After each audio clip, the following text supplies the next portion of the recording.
सहूलियात से मुतालिक report supreme court में जमा करवा दी गई। अटॉर्नी जनरल ने चेयरमैन पीटीआई को जेल में दस्तयाब सहूलियात पर रिपोर्ट जमा करवाई। रिपोर्ट के मुताबिक डिस्ट्रिक्ट जेल अटक में चेयरमैन पीटीआई को बी क्लास की सहूलियात फराहम की गई हैं। उनको नाश्ते में ब्रेड, ऑमलेट, दही और चाय दी जाती है, जबकि जहराने और इशाइये में फल, सब्जियां, दालें और चावल मिलते हैं। देसी घी में देसी चिकन और मटन की फरमाइश भी वो करते हैं तो उनको फराहम किया जाता है। फूड आइटम्स की रकम की अदायगी पर फराहम किए जाते हैं। जेल मैनुअल रूल्स और कानून के मुताबिक तमाम सहूलियात दे दी गई हैं। चेयरमैन तहरीक इंसाफ को जेल के सामने कॉरिडोर में चहलकदमी की भी इजाज़त है। 11/9 के बैरक में वाइट वॉश, पक्का फर्श और एक पंखे की सहूलत है, जबकि वॉशरूम की दीवार 6 फीट ऊंची है।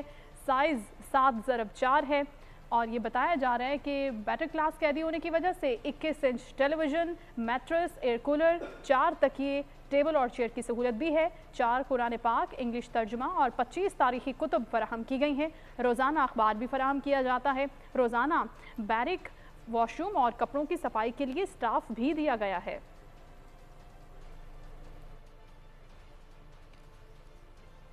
बिजली के बिलों में इजाफे पर निगरान वज़ीर आज़म की ज़ेर सदारत दूसरा इजलास। बिजली के बिल्स में